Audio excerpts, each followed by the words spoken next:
The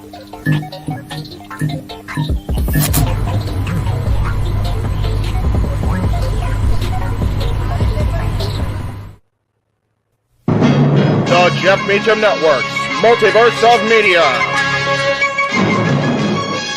For over 15 years, the recognized symbol of excellence and the standard bearer in coverage of sports and entertainment.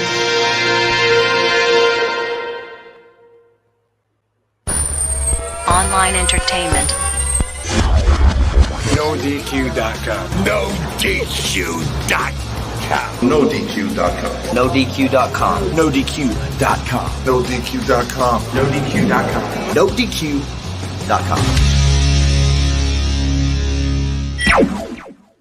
The people that know more about me know this. I am just a simple man and a lifelong fan of professional wrestling.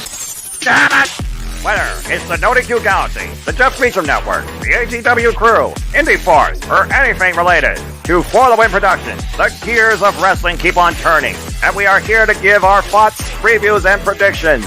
Good day to you all, and welcome to our panel for this week's Simply Predicting.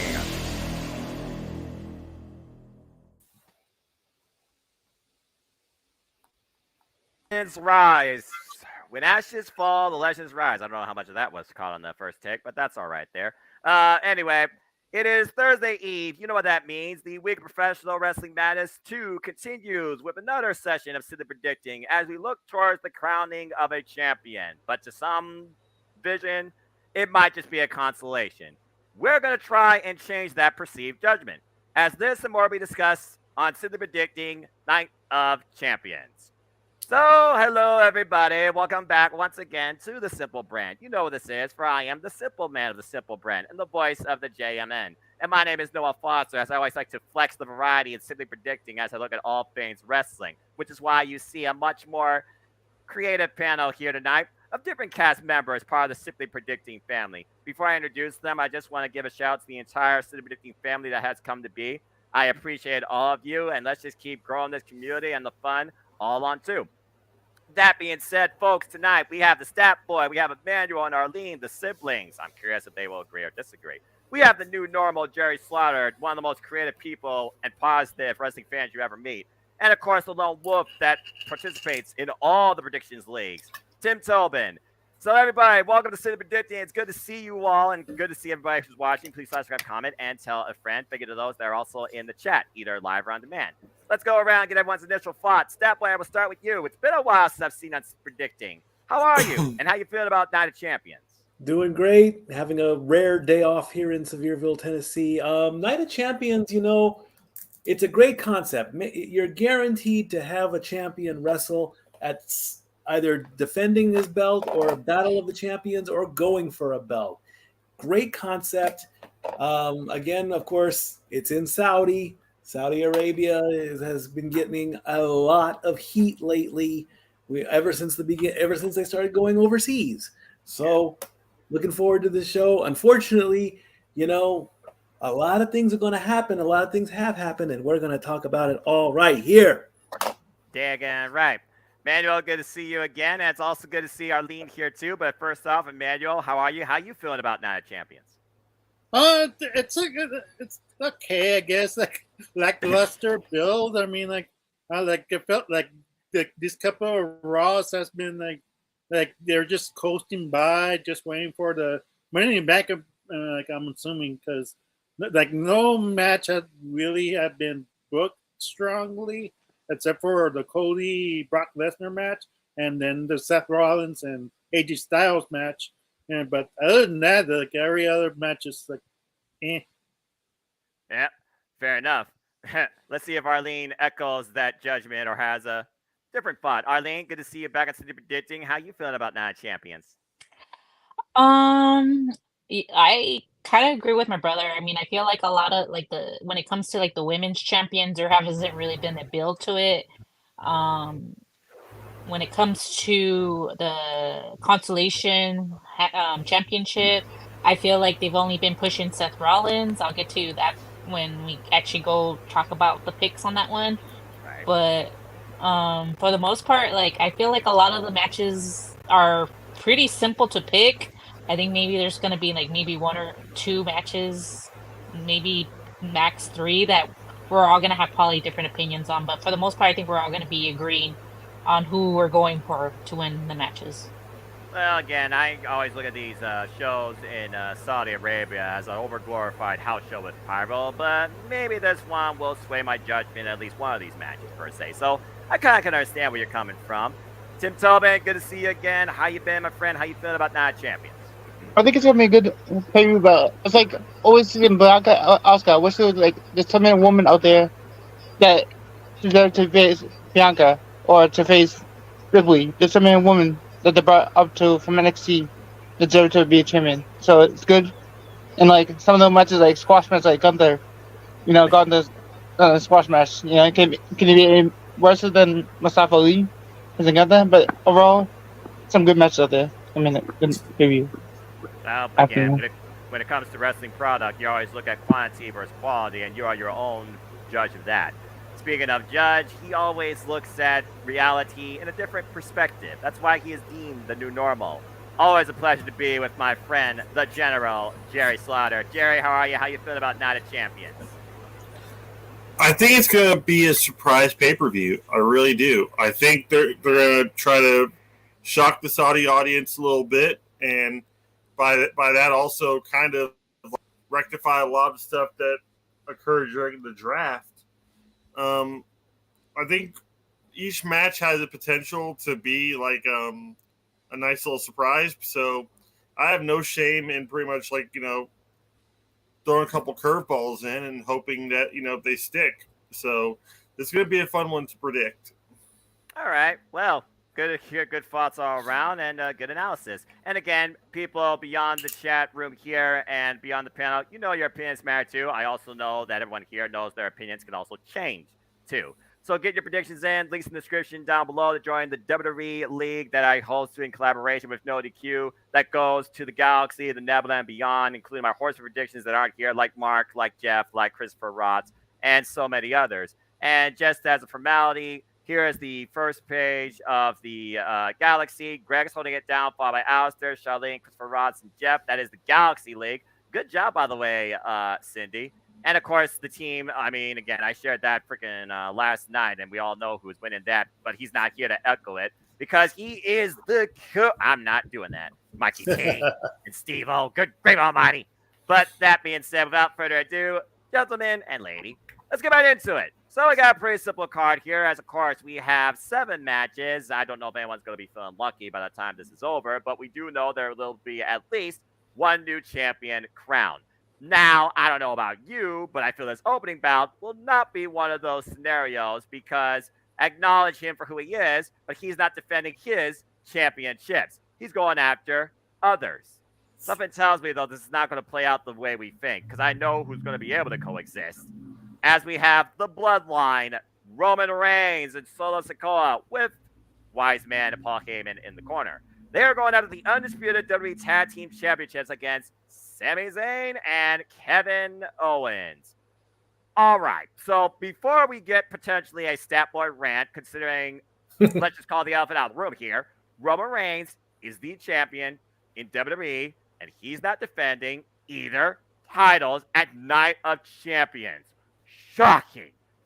That being said, we know that Kevin Owens and Sami Zayn, they have been in a never-ending story against the Bloodline, particularly Usos, and it feels like that chapter has finally been closed because the Usos lost the rematch. In my opinion, the Usos are one judgment away, fading into obscurity and being exiled from the island of relevancy. I feel we might be one chapter closer come the end of this match. But that being said, we're going to go around the horn as I like to do, and each person's going to lead a match, and then we'll see if anybody has an objection to their sort too. So, Statboy, you will kick things off with this one. So, in your opinion, per no DQ, it's all about who leaves with the gold. But I feel like there's a bigger story to be told. Because when it comes to Roman Reigns, I always say it. It's not about the match or the result. It's about the story. The story has to take place between the bell ringing and the bell ending. So, Statboy, what's the outcome at the end of this tag team championship match? Roman on the mat with his shoulders down and Sami on top of him. I know that could sound a little bit wrong in the context, but here's the reasoning. Point number one: Sami is in Saudi Arabia. The Saudis and the Syrians have had problems. They are working them out, and in one of those talks, they have agreed to allow him to come in and perform. Point number one: well done. So that should give Sami and hopefully the WWE writers, hey, if they can allow him to come in, we can continue the story this way. There is no point to give Roman the tag team belts. Yes, he's had it one time with Seth a while back. Sami and Kevin are only in as champions for 55 days. Not enough. They need to keep going. I want to see at least a 200-day reign out of them. I like that.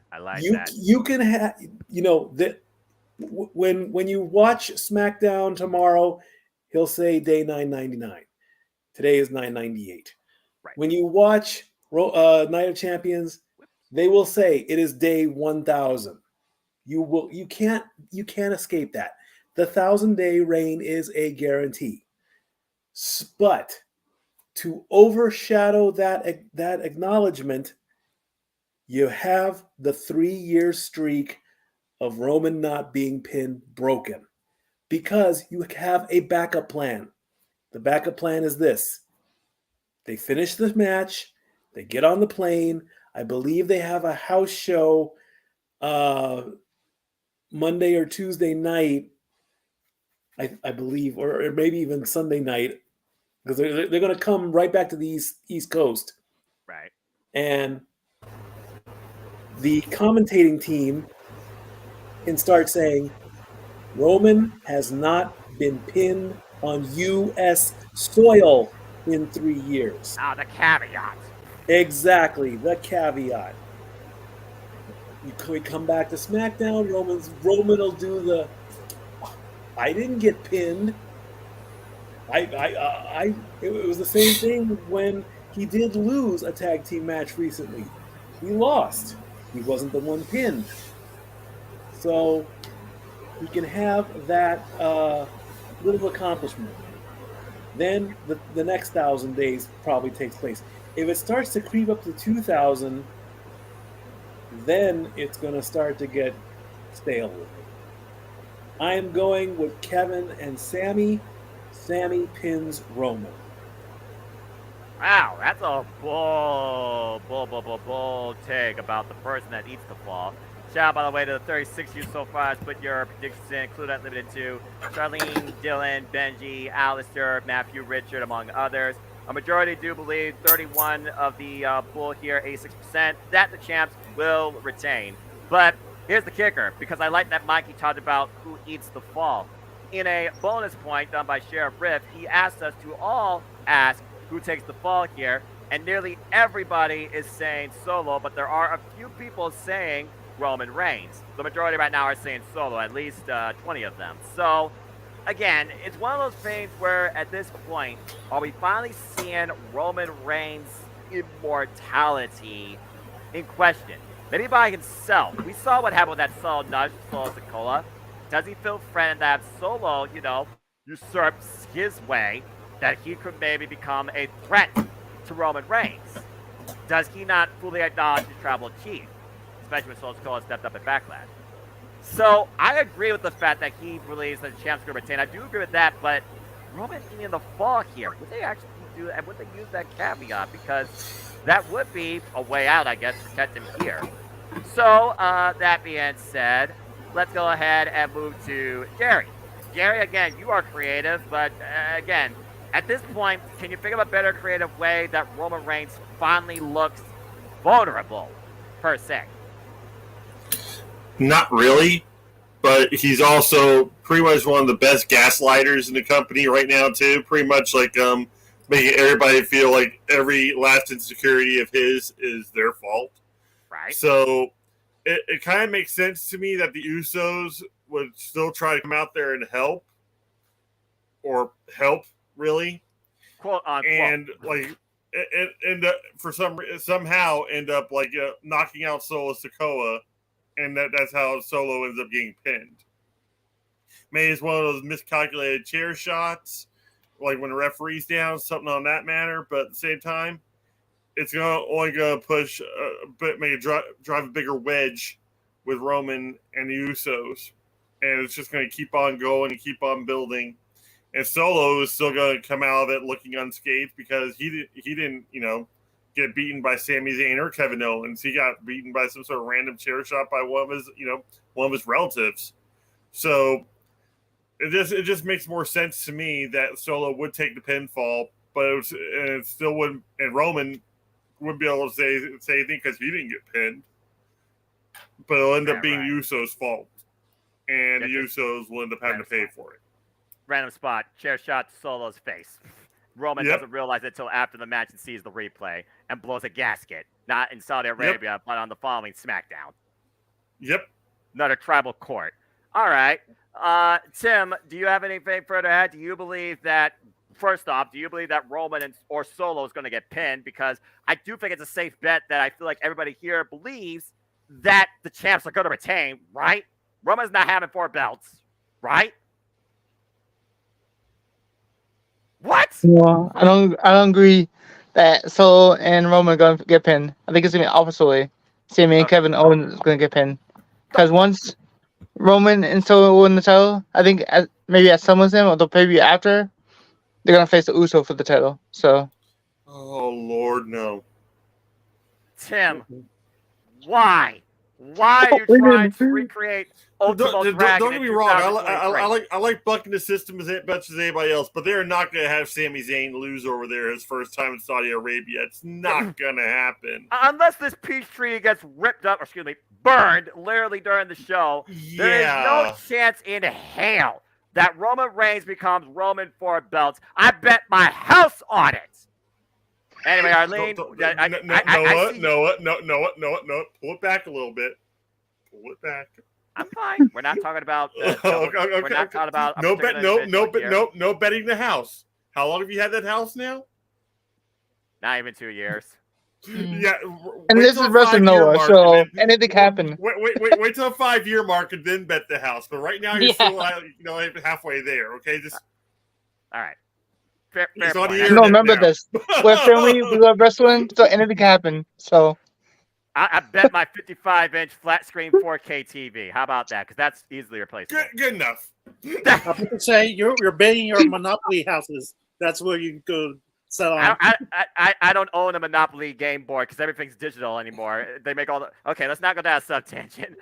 Arlene, I saw you going like this. What are you thinking? While you're muted. I wasn't sure whether I was the one echoing, so I put my mic on mute. Okay. Okay. I didn't think you were gonna start with this match, to be honest. So Roman's gonna either be closer or opener because he doesn't do anything else. And this show's biggest match should be, I would think, for crowning the vacated championship. Anyway, continue. Like you said, it's by the way, happy 38th birthday to Roman Reigns. Fine, I will acknowledge that. Like you said, it's going to be 1,000 days. You said 1,000 days is the Night of Champions, right? Or is it 999? Yeah. So okay. So by Night of Champions, like he's going to be 1,000 days. Yep. To make this shirt mean something, because like we all been talking about, they're going to be making shirts about how he's going to be 1,000 days. Roman, I feel, cannot get pinned because how are you going to promote a shirt that's 1,000 days and have him be pinned on the 1,000th day? Yeah, on the 1,000th day. Next to it. On the 1,000th day. I just don't feel like that's going to happen. There's no way Roman Reigns is going to get pinned because, like, I understand, like you got to make him look weak at a certain point, but it's 1,000 days, and you're gonna try to promote a shirt that says 1,000 days. I don't know how many people would want to buy a shirt of Roman Reigns 1,000 days if he gets pinned. Like, So pick an asterisk on it. That's all. But Makes sense. so I don't feel like Roman Reigns is gonna get pinned. But at the same time, I don't see him losing either. I I feel like you have to kind of make him look strong. That's why I'm like, I don't know. I don't like the idea of him having 4 titles. I feel like this match is not he can't lose. He can't win either because it's like it's gonna be ridiculous. Because like you said, like Sammy and Kevin Owens, reign hasn't even been that long, so they can't lose. I feel like this match is not gonna end in a pinfall. I think it's gonna end in a no disqualification match, and they're gonna milk this to continue to milk this freaking feud between these 4 people. I think that's what's gonna end up happening. I don't think anyone's gonna get pinned. I think I honestly don't think it's gonna be the Usos interfering. I feel like someone else, I don't know who it might be.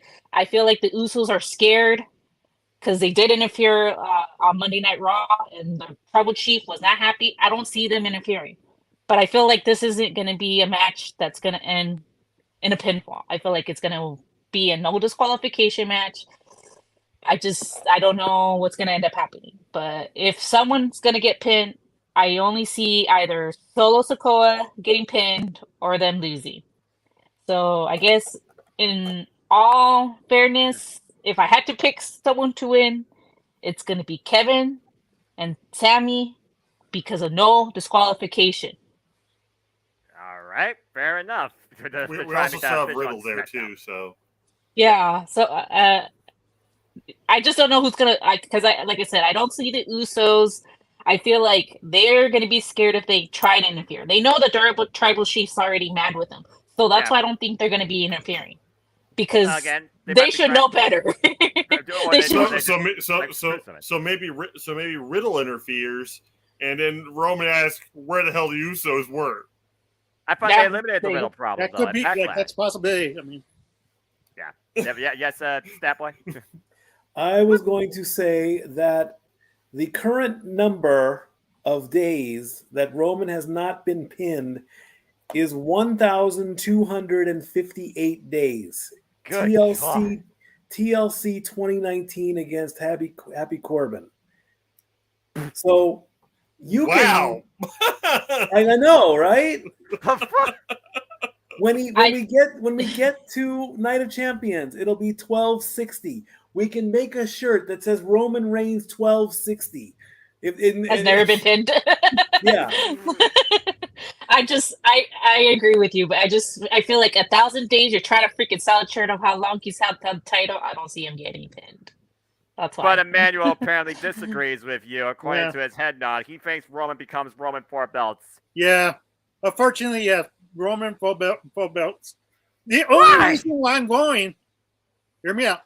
The only All right. reason why I All right. think that the bloodline might become more stronger, because let's face facts. Roman Reigns hasn't been pinned for long days, 1,000 days. Like my sister, I agree with my sister. If you haven't get pinned now, it's like it means nothing now. You're trying to sell a shirt. Solo can't eat the pin because, like, if you go have Solo business Roman Reigns, where some people speculate, like he can't take the loss here because that's his second loss in his career. That's why I never liked the idea when Cody beat Solo and just for him Cody not winning the title. But that's a different story. That's a different place. Fair. So what makes sense is Sami Zayn taking the pin. Maybe once the Usos break up, maybe there's a possibility of Jay and Sami joining forces and trying to take down Solo and Roman for the tag team titles, and they're the ones to take off belts from them. But I'm not sure if that makes any you agree? That's extremely out of left field creative that I would expect from Jerry, as if Kevin Owens got written off due to injury. That even surpasses me. at this KO's point. not happy with Sammy.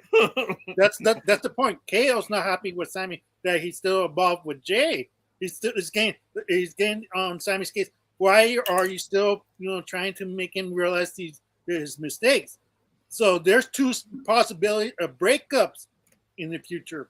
So what makes sense? What union is gonna make possible? Because if Jimmy, like for example, stays with Roman Reigns, that makes the union more possible.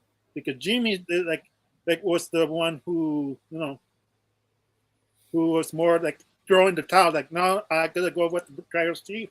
You should listen to Roman Reigns. So why not make Roman Reigns like Kenny Omega with all the belts and defend like until it makes the titles more valuable. Like, I mean, what do you do at this point? Yeah, we can talk about this. It's one of those things right now, though, where I look at it like this. Roman Reigns hasn't defended the championship beyond the 30-day period. Now you're going 60 days, and it sounds like at this point now with Money in the Bank ideas, he's not defending the SummerSlam. That's 90 days. So we're just going to add days on days on days on days just because he has it. It seems absolutely irrelevant to me. I don't think it adds value to the title. I think it degrades them. I've been saying for the longest time, WWE title's been playing accessory to the Blue Universal Championship. So again, it's wishful thinking. I love that. It's wishful thinking, but I don't see it happening. But I will say this in conclusion. I believe Roman Reigns is going to be protected for 1,000 days, title-wise, without a pin. But I do believe he's going to get pinned once he hit the 1,000-day mark, because at that point, why do you need to be shown any more immortal than you already call yourself, above God level, blah, blah, blah. So, again, the obvious situation to me, Solo gets pinned, KO and Sammy win. Can I add something? Go ahead. I just want to say how BS how I know this is kind of off topic, but how Raquel can't get a substitute tag team partner, but when Jay went missing, he wasn't able to get Solo Sikoa to be defending the championship. Why can't Raquel get a substitute? Injustice for the women's championship. Sorry, I just had to say that.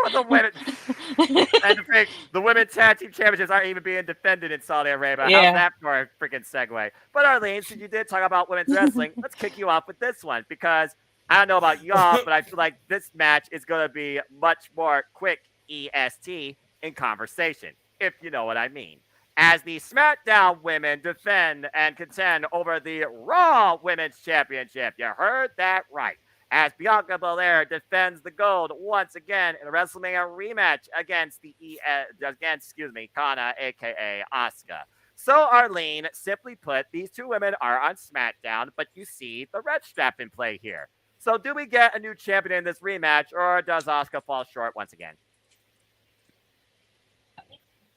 Sorry. You're good.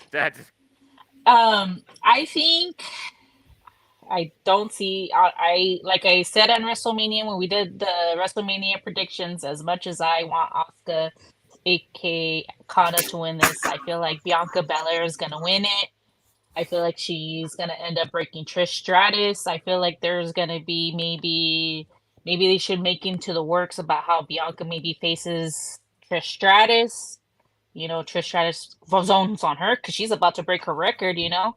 So I don't winning, unfortunately, as much as I want her to win. I think she deserved to win at WrestleMania. A lot of people saying they should have pulled the plug for Io to win in Puerto Rico. I said I felt like Asuka should have won it at WrestleMania. She had the momentum. She deserved the moment.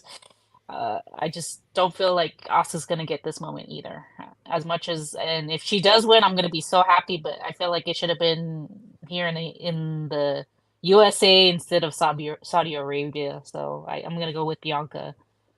This gives me AJ Styles and Samoa Joe vibes all over again, or AJ and Shinsuke. Was a bull for one of those two, because I'm pretty sure they had like a big old title match here, and it didn't yield to a title change, but it furthered the feud because they like to do trilogies, if you will. But to me, Bianca Belair has been the Raw Women's Champion now for over a daggum year. It's ran its course to the point that the fans wanted something different. Did you not hear the reception at Backlash for Io Sky? It's time for a new champion. That's why I'm more leaning towards Asuka, in my personal opinion. But Jerry, what do you think? I think I picked Asuka on my sheet, and I'm gonna go ahead and stick with it. I know it's going to probably cost me a point, especially since she did bring up an interesting point about her versus Trish. That would actually be pretty cool, especially for the belt. But at the same time, they keep on putting Asuka in this match against Bianca, and she keeps on coming up short. And at this point, I'm also factoring in that Dakota Kai is now out. She's going to be out probably for the rest of the year with the ACL tear. Mm-hmm. So that's going to leave Bayley and Io Shirai to pretty much just kind of go off in the wind. So maybe Bayley does a solo thing, and Io teams back up with Asuka, or at least it helps her in the process of winning the match. So I can actually see Asuka possibly winning the title, and just on that possibly, I'm going to go ahead and keep my pick as Asuka. All right, fair enough. Shout out to Christopher Ross in the chat. Think about what are your thoughts so far. Casting Studios, Dwayne Atkinson, and Ratnick, and Jamie Resides Vega. Appreciate y'all. Chris saying, everybody, hope you guys enjoying the show tonight. Wish it could be on, but I feel Bianca without team because I see SummerSlam Bianca versus Flair. That's true. That hasn't been done yet. The last time Flair was brought back, she was brought back as a babyface, and we saw how that went. So not out of the realm of possibility here. But Stat Boy, again, I'm sure you have the exact number here, and it's crazy how many big shows Asuka has lost on. If I remember correctly, her last big win on a Premium Live event was a freaking Elimination Chamber, and we saw where that went. So, Stat Boy, what's your thoughts on this? Insert brand name title match here. 419 days as champion. Yes. She's approaching a milestone number, 500. 420. High time she loses it. Oh, God. Dude, bro, come on. Let's not. Damn it, Jerry! Bro! We're not going to the treehouse. And Rob Van Dam's not here. Go ahead, Stat Boy. No, first I'm gonna demote the general to a sergeant at this point for throwing out a shot like that. We're gonna take off one of your stripes, and I'm gonna take over. I am a dad. I am allowed to make dad jokes. Just make your point. Damn. A new family member. I love it. Okay, great. You are my new brother, General. I like it. Thank you. Siblings love to argue all the time. Yeah, I know. I don't like this setup between the two. I get that the mist is a thing. Honestly, I'm getting sick and tired of the mist being put in there, and Bianca in the back, crying and she misted me. Like you're treating the mist like it's acid. Okay, it's a bad play. It has no value anymore. It was cool back in the day, but now it's really getting old. What I really want to see is, I guess they don't want to do the title swap because they want to keep the numbers going, and that's okay. I can't really see Asuka as a champion, and especially to have to go all the way overseas and come all the way back. I don't see that happening. I got to go with my residential girl, the EST of Tennessee. I got to go with Bianca Belair. I can understand that. It almost does feel like at this point, this new Asuka is running out of steam or missed. Apparently, that last missed shot, she either ran out or missed over half of it. Emmanuel, what's your take, though, on this? Again, they have not done the title swap. And truth be told, there's Rhea Ripley versus Bianca Belair that hasn't been done yet. And people have been talking about maybe they should just unify the titles. There is the idea of Belair versus Flair that also hasn't been done yet. I also think about Smiley Raquel that needs to drop her damn smile and become the ultimate badass and maybe challenge the EST for who truly is the strongest or the best in WWE. But I digress. Either way, Emmanuel, do you see a new champion, or is this just another replay result for WrestleMania? I got two versions of what might happen. Both sides. And what I want and what they might go with. What I want works. Yeah. I got to say what I want first. What I want is Asuka to actually win the title. And then that'll set up Bayley versus Io once Io takes enough of the shit of Bayley shenanigans, and make Io win the Royal Rumble. That way, it's Asuka versus Io at WrestleMania, and that'll be money. It'll be an excellent match. Going way out there. Yeah, the match is going to be on fire. But if Vince McMahon is back, you know it's going to be Charlotte versus the EST Redemption Time storyline. Yeah. At number 17. Yeah, number 17. And you know the rest. And I really don't want to see Charlotte versus Belair, to be honest. I don't. Not at SummerSlam, no. It's not necessary. It's like push it a little bit further, then I make maybe they make it a triple threat match. give a damn about it. But right now, no, I don't need it in my life. I don't need the queen. I don't need the queen of my life. Just be jump with. Just reset Belair. Just reset Belair because her act is like it's gone stale. Like it's obviously like the crowd no longer behind Bianca. Yep. It's time for a change. If not, it's never gonna happen. Like it's gonna be John Cena. Like they're not gonna hear it. Like they're not gonna hear it. So. I mean, she has what, like 3 moves to do? I've lost. It's not like she has this deep of repertoire, but I kind of can see where you're going. Before I give it to Stat Boy, believe it or not, folks, this match is just about 50-50, but 53% are going with the EST. But Stat Boy, it looks like you have one last little spot here. Well, this might sound corny, but is the mist is it water based or is it like? I'm actually curious. I want to know: is it just like colored water, or is there like a syrup to it? What causes it? Huh? I think it's kind of like probably like fake blood, probably like corn syrup, like they used it for pig's blood and curry. That way, it actually sticks to the face a little bit more. Yeah, that's what I would think. Try and sell it better, but then there's Bianca Belair overselling that one time, and then this last time, it's not like Great Muta with the green and the red mist. That was legitimate. I was about to say nobody sprayed mist like Great Muta. No maybe will. Tajiri. Tajiri did it very well as well. Okay, that's a fair tangent. Yeah, the Asuka mist though clearly not effective, and I think she's running out of it. Might want to, resort to something else here. But honestly, Asuka deserves this. So I'm hoping she wins. Yes, Neil? Yeah, just one last comment.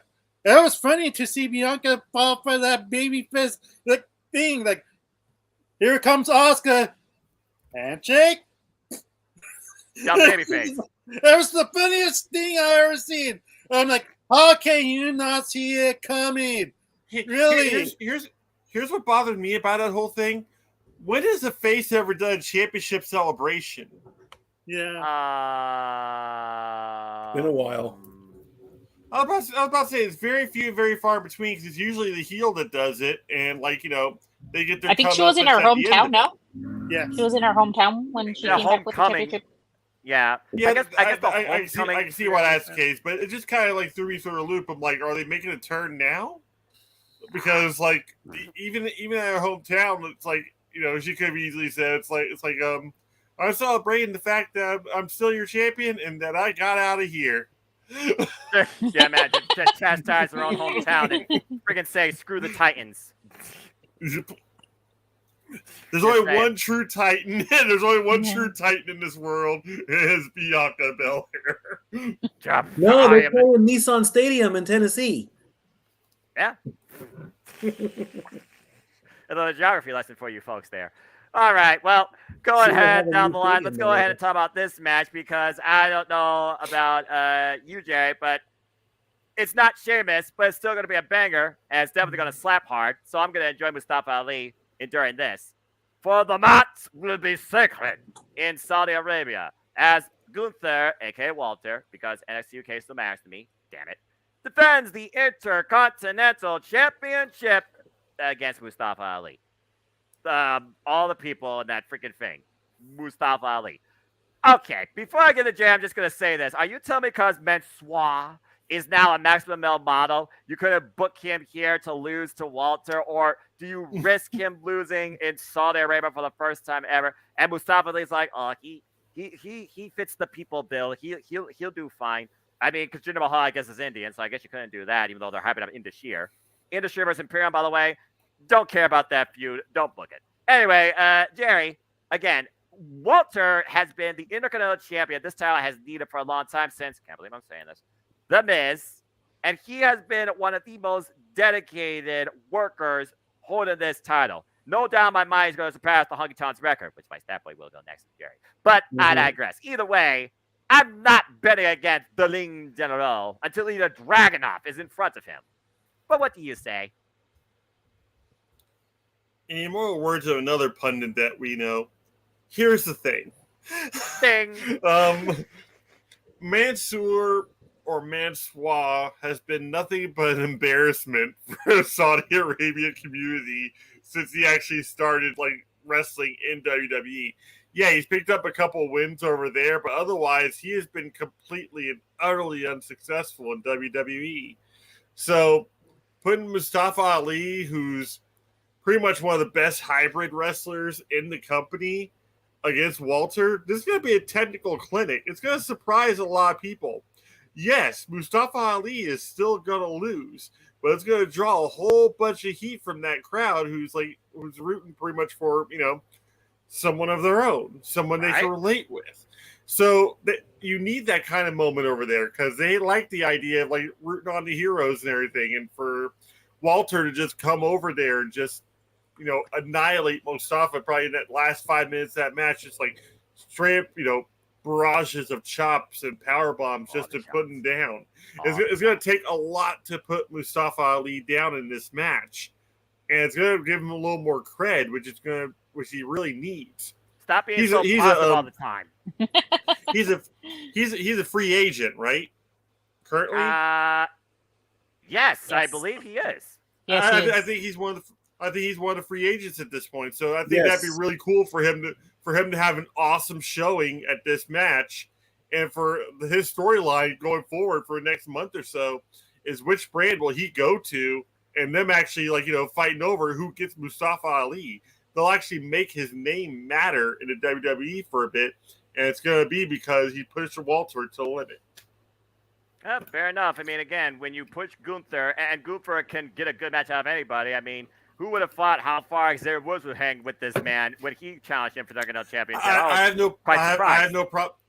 no problem with the Gunther name. I really don't. I don't either. He's still Big Daddy Walter to me, and that's how he will stay. Yep, damn right. Forever the Ling General, forever the mat will remain sacred. Just waiting for him to become the freaking WWE World Champion, but I digress. Okay, Stat Boy. So at this point, he's very good. Again, we're just waiting for him to beat the Honky Tonk Man's record at this rate because realistically, I don't see anybody else worthy of calling themselves Intercontinental Champion right now in WWE that can contend with Gunther at his level of in-ring expertise and physicality. But what are your thoughts and stats when it comes to this Intercontinental Championship match? Gunther has had the belt for 350 days. He is approaching Shelton Benjamin, Jeff Hardy, and Dolph Ziggler on the list. So he's got about 90 days to go before he passes the Honky Tonk Man. Now, initially, I was going to say that Mustafa Ali was the Saudi representative. I am wrong in that statement. Mustafa Ali actually is American. He was born in the USA. His father is Pakistani. His mother is Indian. He does participate in the Muslim faith. So if that's where I got a little mixed up on that. So he'll have the religious background or the religious following of all the people in Saudi so they can root for him and they can cheer for him. But I don't think that's enough. This is your typical slaughter match. I'm sorry. I like Mustafa Ali. He's a great guy. But Gunther is going to have a field day, and his chest is not going to turn red. It's going to turn purple from all these chops. Believe me, I've known what that's like. It ain't pretty. And the reign will continue. Gunther is going to be champion for quite some time. If Dragunov comes up to the main roster, then we might have a contender. Exactly. I still go back and watch that match from NXT Takeover 36, I believe. Either Dragunov, one of my favorite characters. I'm still thinking they're going to put Riddle. I'm still thinking they're going to put the belt on Riddle after a bit. Well, it does seem like it does seem like they are teasing that. And Riddle is a former United States champion, taking it off of Sheamus. So why not complete the mid-card global picture? I guess. Emmanuel, do you have anything further to add regarding this Intercontinental Championship match? All I have to say is, thank God not Ali. He's gonna get shot hell and back, and then after a couple of days, he's gonna have some hot chili tacos or burritos, and when he coughs, it's gonna hurt. Lord, I didn't even think about that. That's gonna make more because you still have the side effects. But it's just a showcase for Ali. Let's be honest. It's gonna make some moves and try, like control some of the match. Maybe 2 minutes, 3 minutes. But other than that, it's all Walter. He's gonna get dominated. I don't think we need to pass it to my sister Arlene. I think she's gonna be unanimous. It's gonna be Walter. From one, no she's on the same page. She's just echoing the sentiment. She can't speak. I try not to laugh when you guys are saying that a lot of the people from Saudi Arabia are going to root for Mustafa Ali. Who is going to be holding a poster rooting for Mustafa Ali? I would be ashamed to be holding that poster thinking that he's going to even win. I would. No one. I would. If I had Saudi background and I was a Muslim, I'd do it. The one side was for like 5 minutes. The one side in the crowd says, "Let's go, Mustafa Ali." Make way for Mustafa Ali. He went Disney on us. I would be like, I mean, I'm pretty sure there aren't going to be people cheering for him. Some people, but I don't think he's going to get the reaction WWE is going to be thinking that he's going to get. They're gonna pipe it in to make it look like that. That's true. That's true. I'm sorry. I said correctly. You're good. Pipe and believe it or not, 3 people did pick Mustafa Ali out of the 37. It's not unanimous. Oh my God. Were you drunk? Here's the thing. Sorry. I gotta like props. Like Walter should get a freaking like $100,000 bonus for making Mustafa Ali look good after this match. He's gonna get the biggest payday of his life. They're going to Saudi Arabia. Yeah, well, yeah, but still, like he should get a little bonus to make Mustafa Ali even look credible as a contender. So I feel like he should deserve a little bonus with the fact that he, gets to go to Saudi Arabia. But still, my pick is Gunther. I want to see Mustafa Ali pushing. Yeah, I gotta throw this. I gotta throw this in. I think it'd be really cool if like there's that whole pitch meeting with Vince and Mustafa Ali. It's like I have an idea for your character. He's like, but I'm American. It's like, yeah, I got it, but hear me out. Then he comes out to Prince Ali. He's like riding on an elephant. Oh my God, I would lose it. I would lose it. Parade, the peacocks going, like people like throwing the saber swords and everything. Mustafa Ali, he's a king. Not copyright. That WWE so great. Disney nothing. That'd be so profoundly racist and so stereotypical that I would have no choice. It's like he even pulls out like a Slurpee or something on top. Dude, you are gonna get beat down for that one. Derek, you on something tonight? Powerade must have freaking. That's a shot Powerade got there. Spike Powerade. I just have to say this: if Mustafa Ali actually pulls in this upset, it erase the 1, 2, 3 kid pinning Razor Ramon. We pretty have to highlight that moment forever. Oh my God! Wow. All right. Well, I will say this: I'm pretty sure after Mustafa Ali gets chopped into last week, he literally might be tweeting about Disney. So, I mean, there might be some context there. Maybe he turns positively into a genie. I don't know. Anyway. He will probably be able to fit into a bottle. Good. Yeah, exactly. That's all right. Well, before. Well, someone apparently thinks he's going to become Apu and work at the Quickie Mart. Thank you, Tornado Anthony. Thank you. Come again. Oh, good Lord. Please come again. Oh. Oh my The door God. shuts. He's like, Silent alarm, activate. Oh my gosh. What the hell happened here? All right, well. You went down the wrong path. That's what happened. Yeah, clearly you didn't follow the yellow brick road. Anyway, let's keep going down this card. And we will move on to. Do I really have to say anything else about this? All right, someone just tell me who's going to win this match and why should we really actually believe that Natalya has a snowball's chance in beating Mommy. I'll wait. I had stats for this one. Okay, well, since you have stats, I feel that's the only way to change gears here, as I'm still on the Quickie Mart reference. But I don't think for what people believe this is going to be, I don't think it's going to be a quickie. Let's keep this in perspective. Natalya was involved in the first ever women's match there for Saudi Arabia, which, even from a political standpoint, was a huge moment in general for the women there, fan and literal residents. The point that made Caitlin Riff and her friend even cry because it was such a historic moment. I will never deny emotion, even if I don't have it as much as I used to.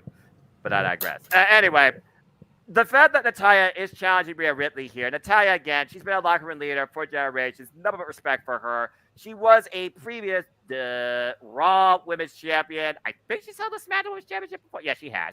So she has held both titles before. But Rhea Ripley, she is on the ride of her life. She is Grand Slam. She's done it all. But her SmackDown reign is just starting. This is her second defense. Why I believe Natalya is going to make her look strong. I don't think Rhea Ripley necessarily needs this. So if nothing else, this is just one of those moments I feel for the residents there. Either way, Rhea's retaining. I don't think there's any doubt in that. But it just seems odd of all people that got drafted to Raw. You went with Natalya? It has to be because of the historical circumstance. But Stat Boy, what you got as far as stat-wise go here? Well, to correct you, Botch, she was a Divas champion, not a Raw champion. Do I have to forget? I'm rightful in botching that stupid butterfly tin plate. All right? Anyway, continue. Anyway, and she was a SmackDown champion. I went back and I looked at her match history against Rhea. She's only beaten her twice. And in both matches, she did not get the pin or the submission. At one point, they did have a little feud over the women's tag team belts in September of 2021. Oh, yeah. Rhea's got this on lock. I mean, unless they really want to swerve and have Rhea, go after Bianca so she can maybe get the belt off of her and put the SmackDown women's champion on SmackDown. That's the only way I see Natalya winning this match. But it's Rhea on lock. Yeah, and if it just in case anybody else wants to try and convince me that Natalya has a chance of winning, believe it or not, this is the one match that's unanimous on the forum for Mommy Rhea Ripley. Does anything further actually need to be said about this match when it comes to just the presentation? Let's be honest here. She's not losing.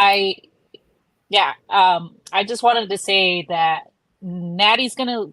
I agree with what you said. Natty's gonna lose, but I feel like maybe Natty needs to go heel, and maybe I'm referencing to a while back when Dominic was whispering in Rhea's ear when he was like looking at Natty. Maybe they'll try to recruit her, and maybe make her join Judgment Day. And maybe with this loss, maybe like Rhea's like, hey, become one of us. We can make you a champ, and maybe make her go to SmackDown. Maybe I don't know, and make me have her hold that title. Rhea hold that the other women's championship title. Make Natty relevant again because I feel like she deserves a good run too. So, and I think Judgment Day might help her with that. But that's all I got to say about that. I mean, again, we all respect Natalia for what she's done and what she is. It's as simple as that. And even Tornado wants to see Natty have a timer before she retires. And I don't know how accurate this is, Jerry, but that's a statement. I mean, nothing else. I'm actually going with Natalia. About to say, I mean, if No, nothing else, I'm actually saying Natalia's going to win. Right. I mean, I could see Natalia locking in the sharpshooter and Rhea, desperately crawling to the ropes. Maybe Dominic's there to try and, get her hand to there. But yeah, it's just one of those things where, again, there is literally no out of nowhere possibility, because there's no Money in the Bank in play, that I see Natalia winning the championship. Maybe she wins the match. That'd be a stretch, but either way, Rhea Ripley's leaving with insert brand name title here. So that's the easiest match to call on this daggone thing. With all due respect to both women that I know are going to bring their best to each other. So there we go. All right. Well, from a match that pretty much was unanimously going to be simple. Oh, look at Kitty. Emmanuel, what's up?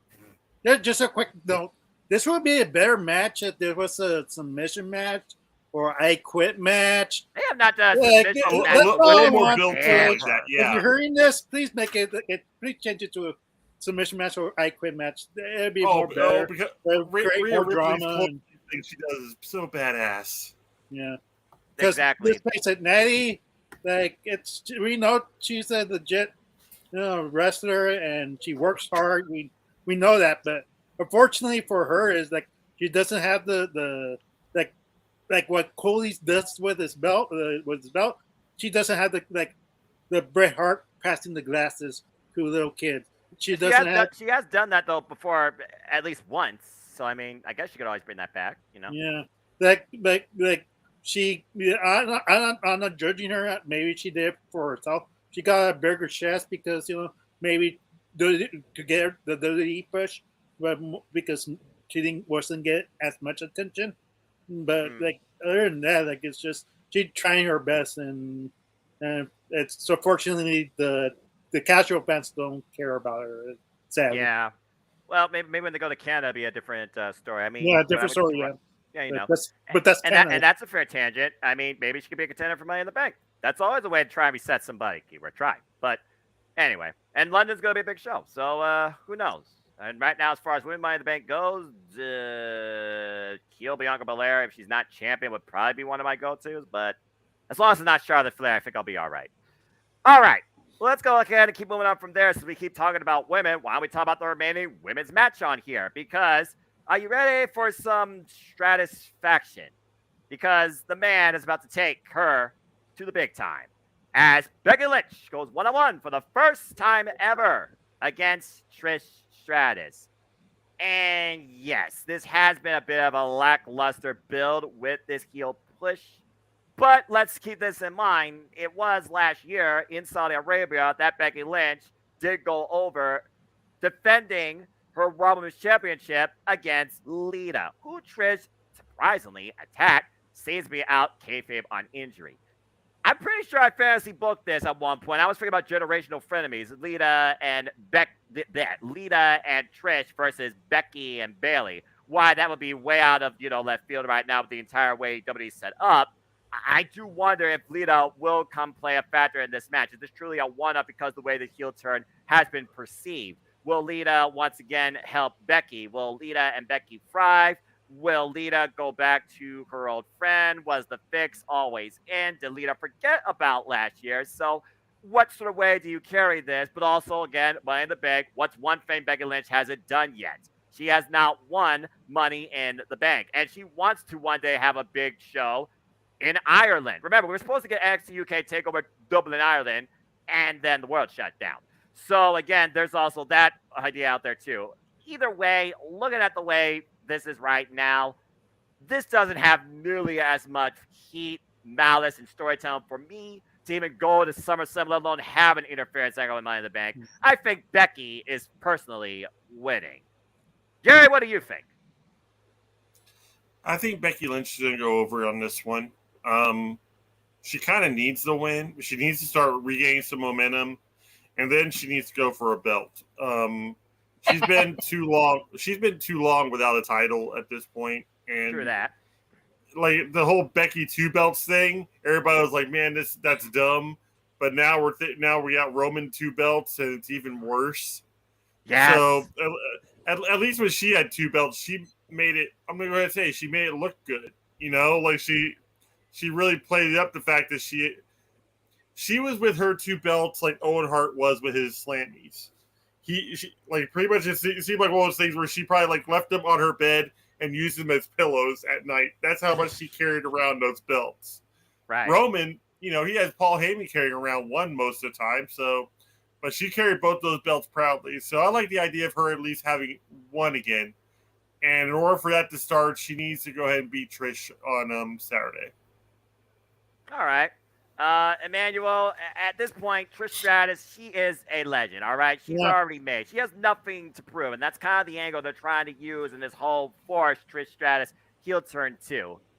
So what is your take on this, considering, I will say this, she's from Canada, Toronto, SummerSlam, not in but close enough to the border where if they try and push this thing out, that could literally be her send-off match by Sia. And here I thought she was done in 2019 when she took on Charlotte Flair and lost that match. Ironically enough, it was for the SmackDown Women's Championship.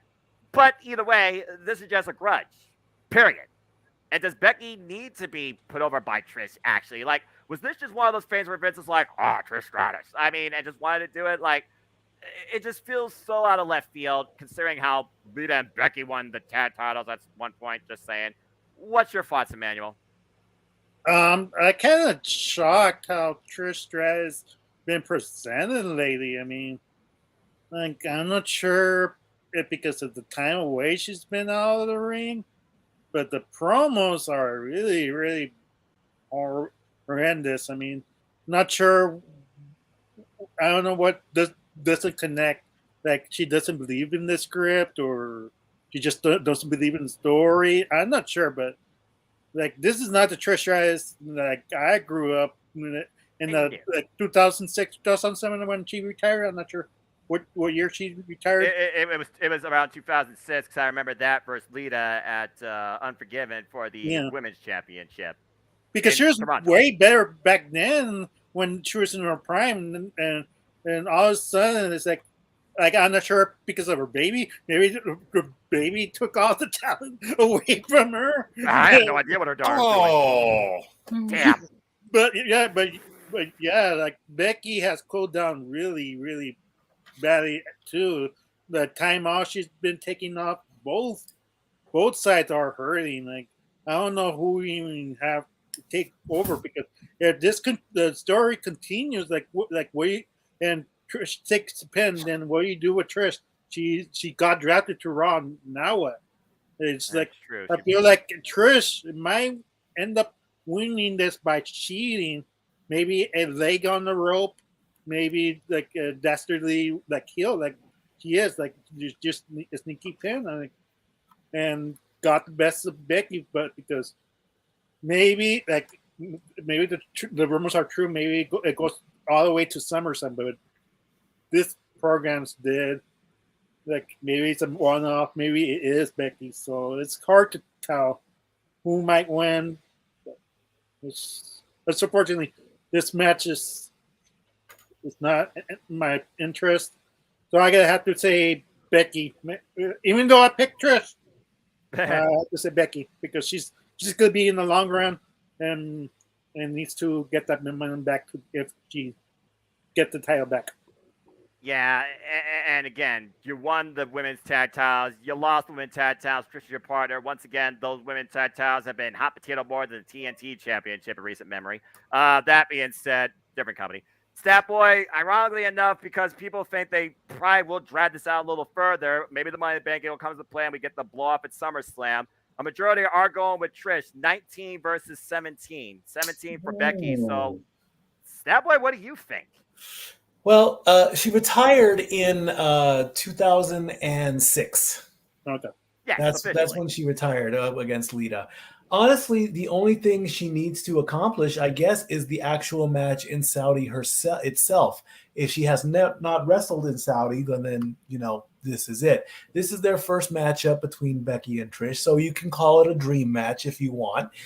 Trish is 47 years old. And she still wants to keep going.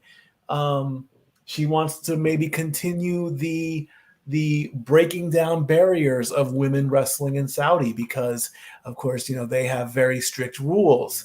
And I do give the Saudis, I do praise the Saudis for allowing that to take place. And it's also very fascinating on how the ladies get their ring gear put together, because even though they are technically either they're not allowed to do it or they've bent the rules, and that's okay. But they do stay to the rule that they have to be covered up, and they can be covered up and still look good and still perform their job. Yep. Do I see Trish winning this match? No. Do you really want to push it to SummerSlam? No, I don't want to see it. I just want to see it. I just want to see the man come out here and just show this legend that your time is done. I love Trish. She's a great person. She, fellow Greek. I got to go. But I can't see her winning this match. I'm also just going to say this as a sub-tangent. If Becky Lynch don't win Money in the Bank, who's to say you can't book Becky Lynch versus Rhea Ripley for SummerSlam? If they ever figure out insert brand name title here. But I digress. Arlene, anything further to add? It seems like here, the majority basically right here, we're all going with Becky Lynch. So again, do you think this is like just a one-off dream booking occasion, biggest paycheck, or does Trish win by shenanigans? I mean, her yoga background, how long her legs are, I guess she could reach the ropes. Maybe Stacey Keebler taught her a thing or two about that. But Arlene, what's your thoughts on this match, if any? I am going to be the odd person out. I'm going to go with Trish Stratus. And here's why. It could go either way. But Fair. We have the same wavelength. Hey, you two are siblings. I don't expect you all to always be on the same wavelength. So this kind of surprises me, especially because you're just the odd one. But go ahead, Arlene. I'm curious. Oh, okay. So I feel like WWE dropped the ball. I think they went with the wrong storyline. I think Trish should have been going after Bianca Belair, because Bianca Belair is almost going to break her record of holding the women's title for the longest time. And they could have a dream match right there. And I know Trish should have lost that one, furthering the Belair's, dominance and everything like that. Exactly. That's the route they should have gone, but they didn't. You don't even go here anymore.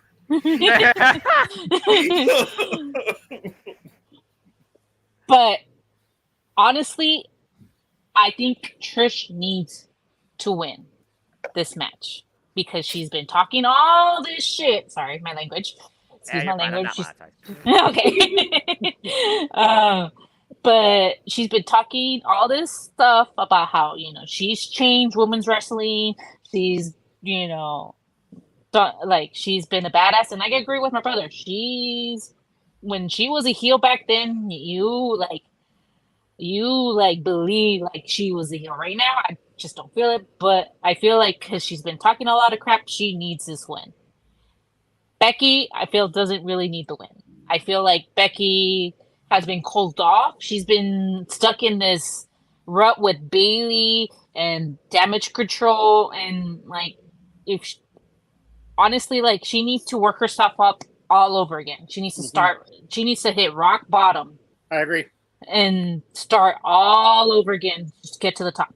If she wins this match, I feel like she's gonna be like, "Well, see, making Trish basically look like bad. See, Trish, you were running your mouth about how you could beat me. I beat you like nothing. Then you were gonna build another thingy. Here, if Trish Stratus wins, what's Becky gonna do? Challenge? She could be like, man, I lost to a 47-year-old woman. I need mom, to. so, yeah, but and a mom, but both of them are moms. But my point is, moms. The neutral. Yeah, both. So for me, it's she lost to an old timer. This is gonna get her to be like, maybe I need to recess my whole thing and start building up, if that makes sense. So I feel like Becky needs to lose because I feel like she's going to that big time Becky, and it's like I don't know if they're gonna try to make her a heel again. I don't want it. I don't need it. I feel like she needs to be like more humble, and I think this loss needs to make her more humble and make herself like be like, okay, I lost it. Reevaluate. Yeah, and reevaluate the way she's been wrestling or the way she's been handling life. I'm like, okay, you know what? She taught me a lesson. Maybe I need to take this lesson to heart and make her actually like. I'm not saying that Becky can't wrestle. I'm just saying like, make her like more like determined or like I don't Aggressive. know if that makes aggressive Ruthless and aggression. Damn it. I need ruthless aggression. and I laughed earlier when they said woof woof. They're gonna make Well, Trish again, bark like a duck. I'm sorry, it comes down to A, how many people understand that reference, B, how much that reference still holds up today when you're trying to remember that this is not the aspect we want people to think about when it comes to women in wrestling. There's enough freaking madness with that as it is already. Freaking. So yeah, I feel like Trish needs this win because she's been talking a lot of stuff. Yeah, and I feel like Becky's been cold off. I mean, if she wins, I mean, to me, I feel like her winning. What does that get to her? Where you go after with? I mean, but still, like for me, like Becky, I don't see her going. I don't think she deserves it either. I feel like there's other people that need to be in the picture, and they need to start building talent. That's why I feel like Becky needs to start losing and building up these other people. Yeah, fair enough. Maybe she feels with Zoe Stark. All right.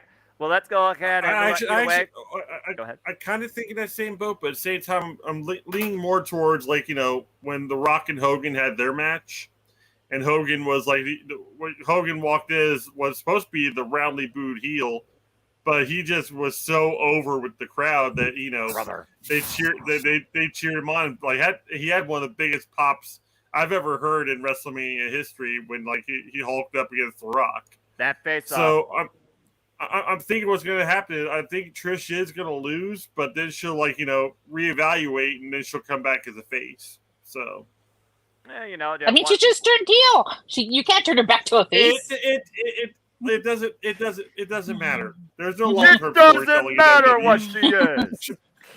Short of the bloodline, there is no long-term storytelling in WWE. You can have people change at the drop of a hat, and with the amount of nostalgia that Saudi Arabia crowd's going to have for Trish, it wouldn't shock me if they cheer the hell out of her the entire match and like not boo Becky, but don't exactly support her nearly as much as they support Trish. That's a fair sub-tangent. And you know what? It's funny. You talk about the only long-term story as the bloodline.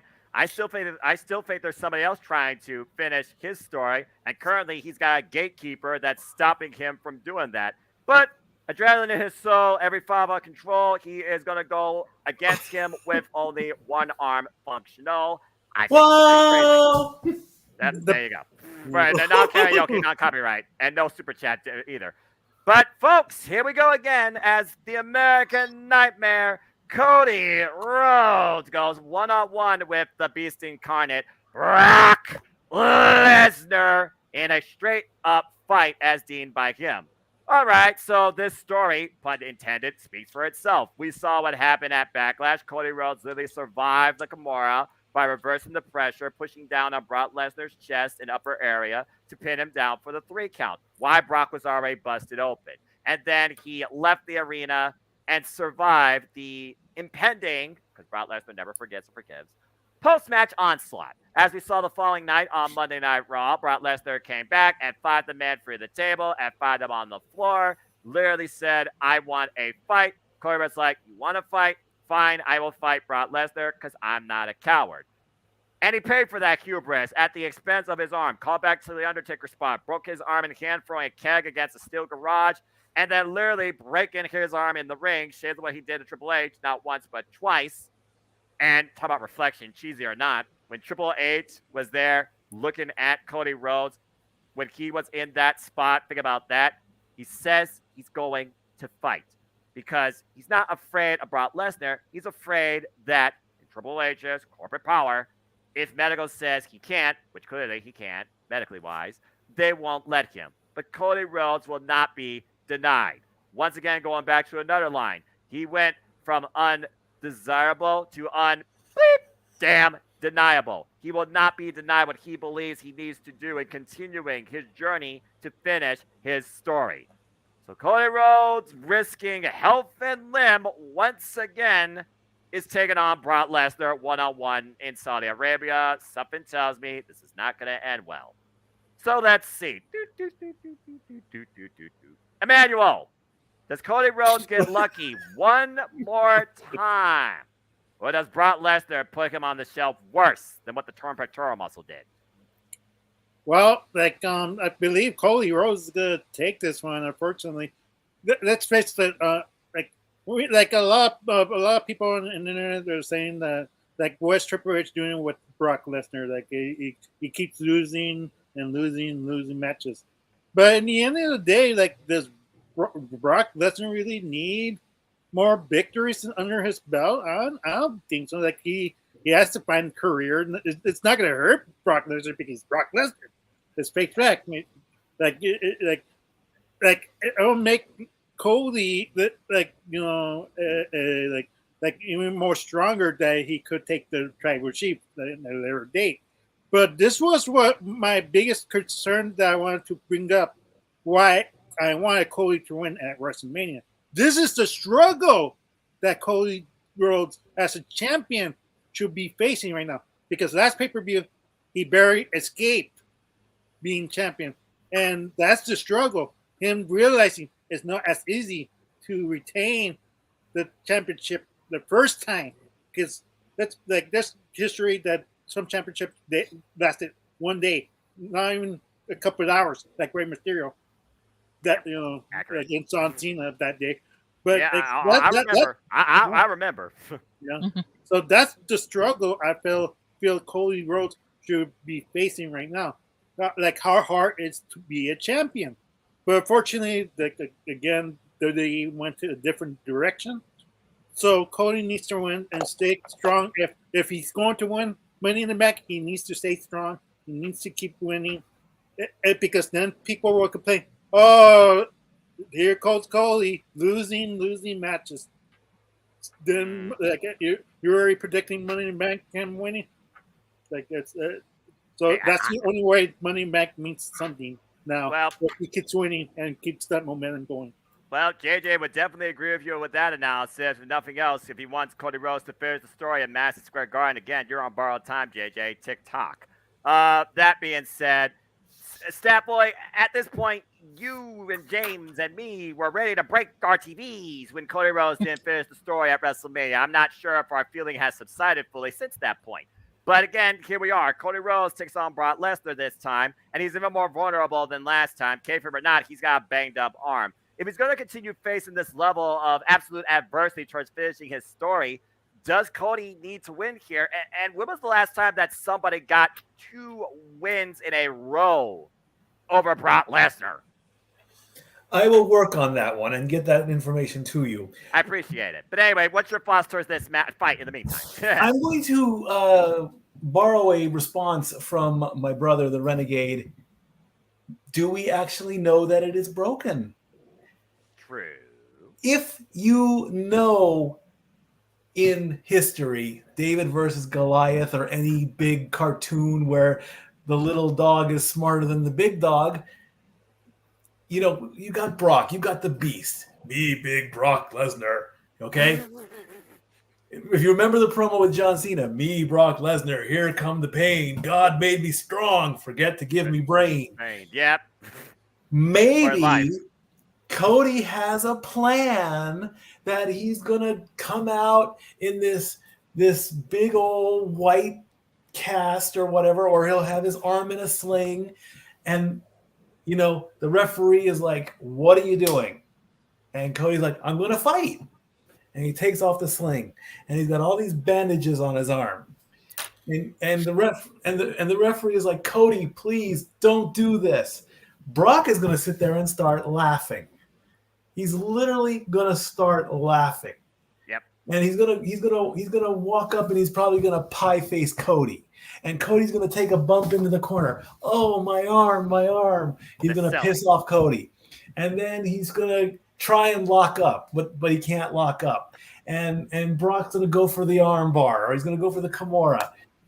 Here comes Triple H. Here comes everybody else. They're begging and pleading. And meanwhile, the bell has not rung to finish the match. And somehow Cody's going to win.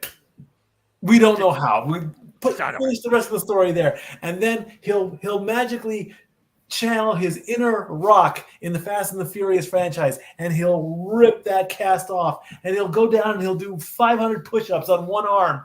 And Brock is then going to systematically go into every possible brick and break every single damn brick in the entire Jeddah Sports Arena because he is that pissed off. Damn. And then they have to get back on the plane and come back home. So you're going to have Cody Rhodes would probably not be on the same plane. You're going to have one pissed off beast, and Cody's just going to be sitting there like, wow, I beat him twice. Then we're going to show up on Raw or SmackDown or wherever, and Brock is going to sit in this chair, and he's going to keep the show hostage until we hear wrestling has more than one royal family. And Lord. And then we're just gonna keep going. We're gonna go one more time, and then finally, when we get around to Money in the Bank, Cody can win the briefcase, grab his belt, and run. Cody wins by some smart tactic. I thought I thought you were gonna say divine intervention or go freaking Seth freaking Rollins WrestleMania 35 opener route, but you kind of did that, but you did the first bell. So I do like that because at the end of the day, we are going to see Cody Rhodes suffer and be in pain at the hands of the one who brings the pain. It's just a matter of what level of capacity that Brock Lesnar tries to inflict brutal, physical, emotionally, eternal injury. And I don't think you can literally rip someone's arm out. But no, I don't think so either. This isn't Mortal Kombat. I'm just saying. Then again, over there. Anyway, it could be. Well, Jay, with that being said, this isn't Mortal Kombat, but this is round 2. Is Brock Lesnar versus Cody Rhodes. And again, folks, take rumors for what they are. Triple H does not need to ever be in the ring again when he left his boots there at WrestleMania 38. And that's all I got to say.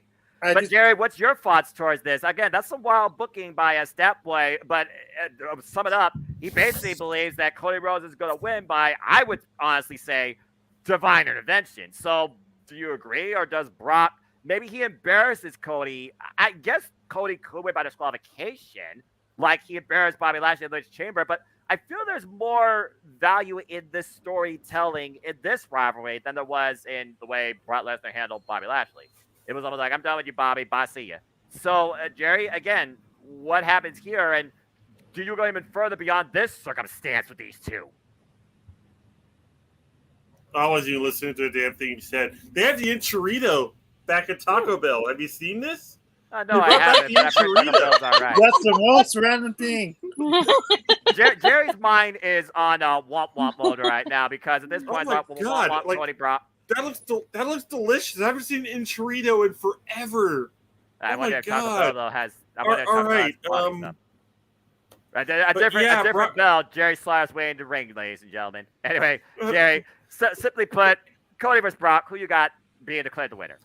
I've got Brock winning this one, but it's also, I think there's a bigger story to be told here. I believe Triple H is going to play a hand in Brock Lesnar winning the match. I think at this point, like Triple H is going to literally sledgehammer at home that the story does not end. That Cody's story does not get to end. And Triple H is going to see to that. They're going to play heavily into that whole throne smashing scene that he did in the AEW. They're going to play into this whole thing where he left the company and now he expects to come back just because he had a little bit of success here and there and be handed the belt. It's not going to happen. And it's going to feel very McMahonish, but at the same time, it's Triple H. He's got the shaved head now. He's got this whole ruthlessness to him that I think has not been really gotten to be shown since he became the head of creative. So I think it'd be cool if that's the adversity that Cody Rhodes has to go through. Like Triple H throws every last thing at him that he can before Money in the Bank, so to keep him out of the match, but he still ends up getting into the match and still at least coming close to winning it. And maybe Triple H has somebody else lined up to face off against Cody Rhodes, almost like his chosen version of a champion, like in the long run. It's a story that could actually play out very, very well, and it actually plays into Cody like needing to overcome adversity. What's bigger than overcoming your boss? There really isn't much of anything. So I think Brock Lesnar, by hook or by crook, is going to win the match. I think it would be interesting if Triple H actually came out with the sledgehammer, and it looks like he's going to hand it to Cody, but he hands it to Brock instead. Damn, the ultimate heel 40 figure back in play. Not necessarily an in-ring action. Let's keep in mind, folks, this guy's got a pacemaker in his chest. That's what I'm saying. He won't be able to be in the match, but he'll forever be cemented in the match. Fair enough, considering, again, Cody Rhodes' favorite wrestler is Triple H, and again, sometimes meeting your heroes is the worst thing that could possibly happen to you when you truly see what they are. And now he works for him, and he's his boss. Arlene, a majority are actually going with Brock Lesnar here, it looks like. 26 of the 36. 10 did go with Cody Rhodes. Arlene, what's your take on this? I think my brother and Stat Boy had something to say before I wanted to. No. Oh, okay. I'm sorry. I usually just go. So go ahead. I mean, I saw your hand. I'm sorry. First. I was about to say. All I have to say is I hope Triple H doesn't come back. I mean, like if he put its boots in WrestleMania, then retire, then be running, because I really don't want to see Triple H coming back from one last match. Maybe it was a couple of years earlier when Cody was that timing the throne, like a money match, but year has passed by. It's time to move on. I don't want Triple H to die in the ring. Like, unfortunately, like I just want him to be running the company. Like, it's not necessary. I don't want a Vince McMahon like not knowing when to hang it up and call it a day. Fair. Stabboy, what else? Worst stutter I've ever seen taken in my life. Don't remind me. But Stabboy, you had one last thought? You said divine intervention, so that means that the good Lord is going to come down from the heaven dressed in polka dots and slay the beast himself. Well, two of those things maybe. I don't know about the polka dot thing. Why not?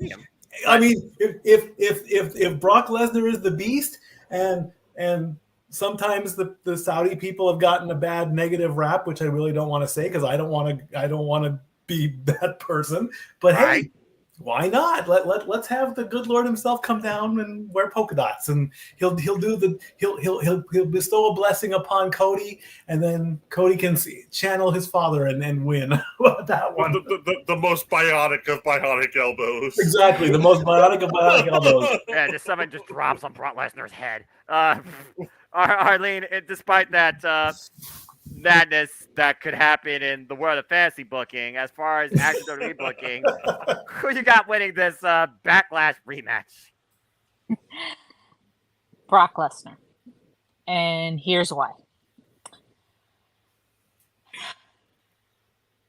Brock, if Cody wins, that's 2 wins for Cody. Brock Lesnar is not going to leave him alone. No. Point blank. And if we want Cody to win Money in the Bank, Brock has to win.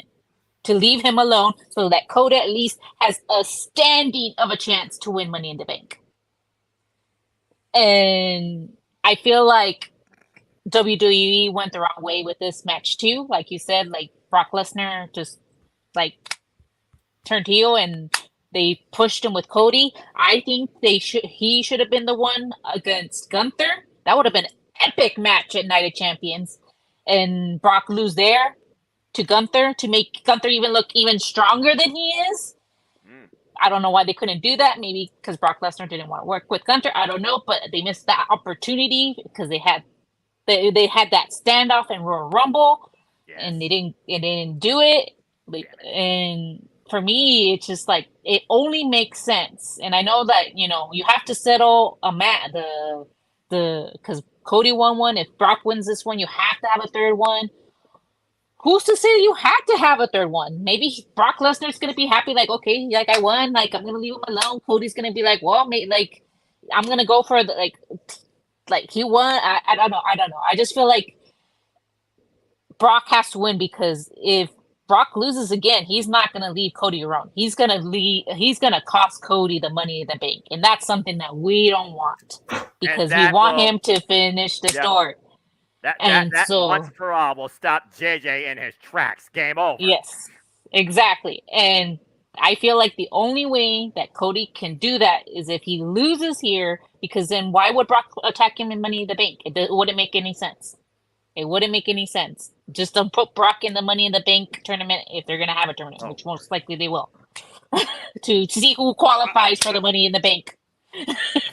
Brock, I think we've already seen if he wants to be in the Money in the Bank match, he will be in the Money in the Bank match. He'll win the Money in the Bank match, and you'll turn it into a briefcase, which I am totally for again. I'd be great with him having the boombox again. It'd be great. Boombox. Just freaking gimmick run back. Just Stepway, I saw you have in a minute. All right, calm down. What's up, Stepway? June 24th, 2003. In a 6-man, it was Charlie Haas, Shelton Benjamin, and The Big Show against Brock, Kurt, and Mr. America. Brock lost. The next episode of SmackDown on July 8th, it was a Falls Count Anywhere 3-on-1 handicap match, and the same team beat Brock again. So that might be your answer. Wow. You have to go all the way. You have to go all the way back to 2003. So 20 years ago. But I think the question was, when did he get pinned back to back, right? Exactly, yeah. Yes. By the same person, right? Yes. Okay, I'm still working on that. All right. Okay, if it happened February 10th, 2004, Eddie and Cena went up against Brock and Big Show, and then Eddie got the belt off of Brock. So did Eddie pin Brock on that SmackDown? Oh man, again, the tag match is all freaking cluster buggy. I don't recall, because I just remember the big No Way Out moment, because that was one of the biggest moments of the whole damn year. Right. I don't know. Emmanuel, what's up, bro? I disagree with my sister in the end that because if Brock Lesnar wins, in storyline, he's got to snap that arm, and Cody's not going to be in Money in the Bank at all. So you have to think about that in the end result. I mean, I guess you could still possibly climb with one arm, but yeah, after what happened with Triple H twice, he wasn't in ring action for quite a bit of time. So that's why I do say it has to be Cody, not Brock, because he doesn't have to break his arm. As soon as he pins, he's done. He's going to focus on the arm. Well, yeah, but I mean, if it's already broken, why? He's gonna focus on the arm. But I mean, once it's broken, right? Yeah, that's right. If you want Cody to be in the back, he needs to win it. Fair enough. Estapa, you got one last favor for moving. I'm gonna say that Roman did beat Brock back to back at WrestleMania, and then at SummerSlam. But SummerSlam was last man standing, so it's not really a pin either. But he has beaten him twice. And he was 1,000, and he's 1,000 champ. So I mean, that really doesn't count. That's a whole different conversation for another day when you consider how many of those days there was no defenses in between. But I digress. That being said, hopefully this time we'll have far more defenses, far more visible credibility on a weekly basis, and will be won by the appropriate superstar. Despite the fact that Christopher Ross, I wouldn't say Meltzer, maybe the sap of the Nebula and the City Predicting family, he came back with this comment where apparently he's learning about the match card order, which I guarantee you they still don't know yet. But he says apparently that Steph and AJ is opening the show, while Roman and Solo and Sammy and KO might be the main events. Either way, it works. Yeah. Roman either closes or Roman either opens. I'm basically indifferent. But that always shows that oddly enough, even though that kind of works, it also still adds that much more, doubt to that title, or pretty much it's like even then, Roman not even defending his belts on the show is in the main event. New titles, main event. Yeah, If you thank want you, to Emmanuel. Only somewhat yes, making main sense. All right, before we get Stat Boys breakdown and tell the tape and stats for this, thank everybody who's tuning in so far. Please like, subscribe, comment, tell a friend. I hope you enjoyed the conversation. Get your opinions into the description. The link, the form is in the description down below. But guys, we've had a lot of fun. We had a lot of chat, but it's time to get absolutely serious as it's time for what I believe should be the main event. Emmanuel, you set up perfectly. Night of Champions. You are crowning a brand new champion for a brand new championship. Damn it! But I digress. As we finally have the culmination and the coronation of the first ever in the continued legacy of the brand new WWE World Heavyweight Championship, the Raw exclusive title. As we have representing Monday Night Raw, Seth freaking Rollins. And of course, he takes on Seth should freaking win. Seth freaking Rollins is taking on the SmackDown representative, the phenomenal AJ Styles. Okay, seriously, it's the Raw title, folks. Seth freaking Rollins needs to win here. As we saw, these two went through a grueling tournament of triple threat matches and one-on-one encounters.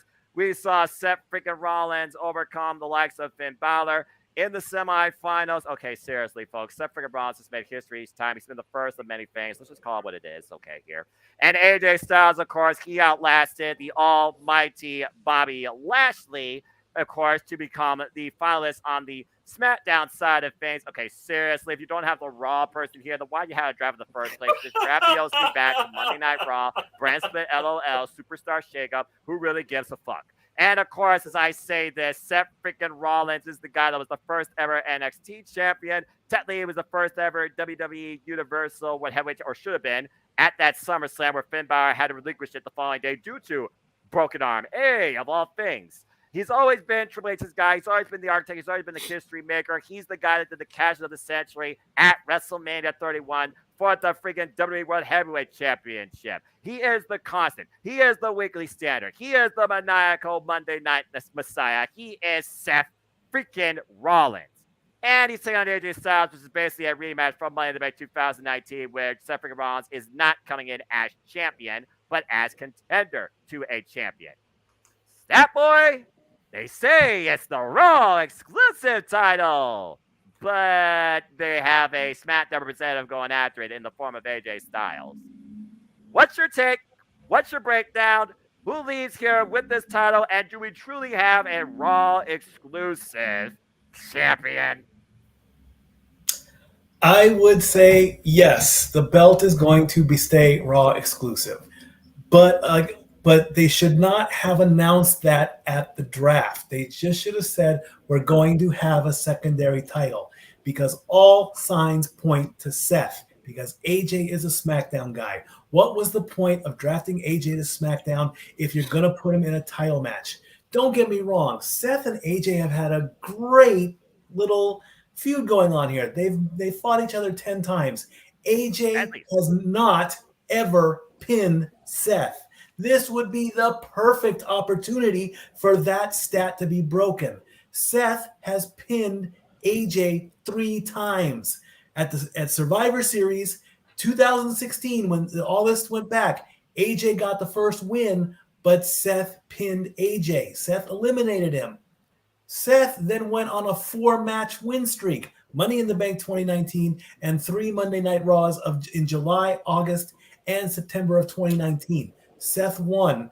Both of them were by DQ, and then AJ got pinned by Cedric Alexander in a 10-man tag. They never fought they didn't fight in the 2020 Rumble. That was the one where Edge threw out AJ. They went into a triple threat match. AJ won that match, but he pinned Jeff Hardy.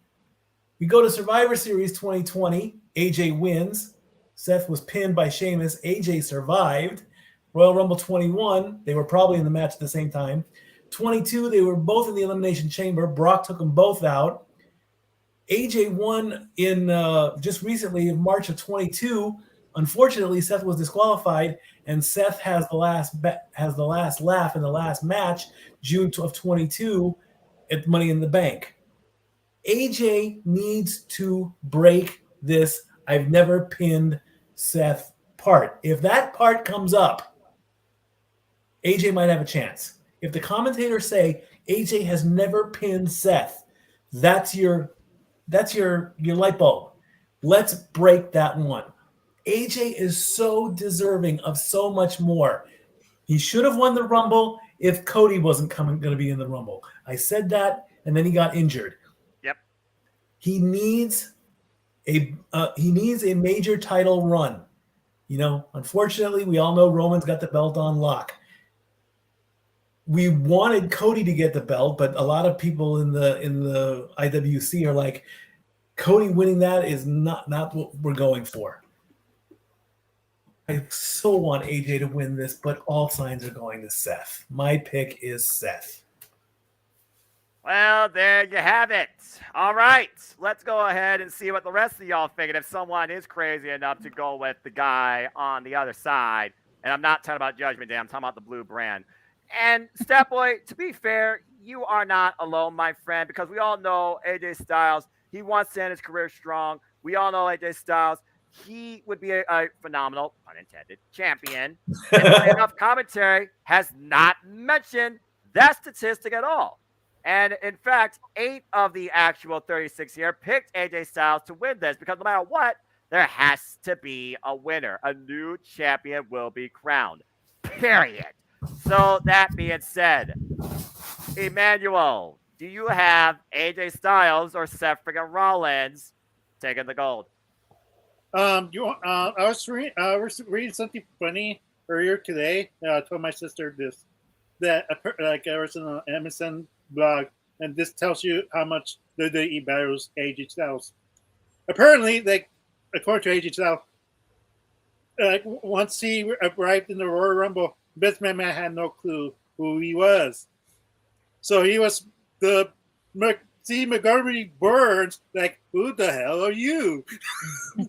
I'm pretty sure I Vince remember forgets his own wallet code at some point. Yes. Probably don't even know how to use an ATM. Anyways, I for me, I hope it's AJ Styles, but but sadly, like a lot of people have brought up, well, Seth Rollins has got a lot of TV time on Monday Night Raw, and not AJ Styles. But let's face it, 3 hours is 2 hours. Who's going to beat Seth automatically? So, I feel like Seth having the title does nothing for him. Like it's still going to be over, super over, because of the. But who really needs that title and make it meaningful and have spectacular matches? Maybe AJ Styles.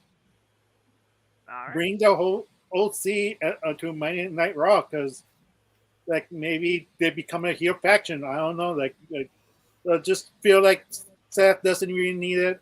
If he's still going to be busy on making the Marvel film or whatever film he's doing, and become Hollywood, it's not a bright idea to give it to Seth.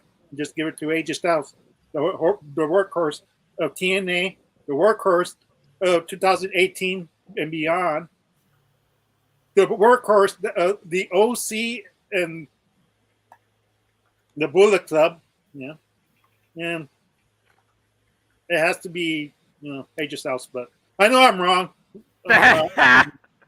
He knows he's wrong. He's already accepting defeat. All right.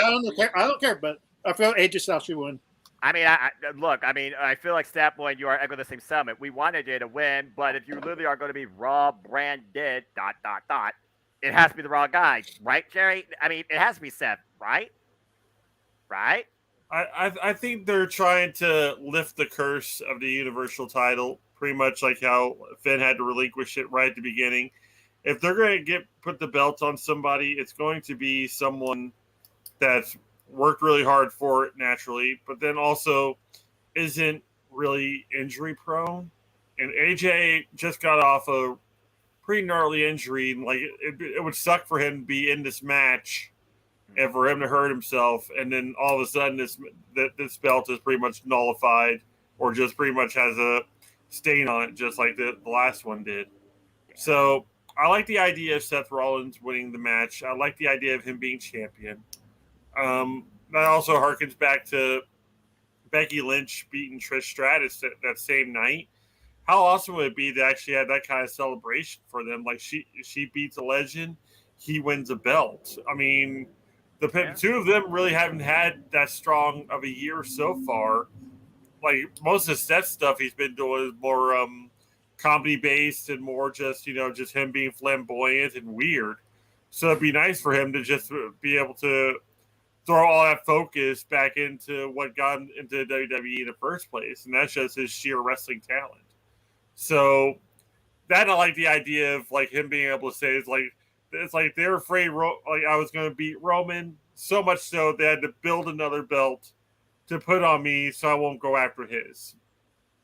It just makes that much more sense to me. So Seth Rollins for the win.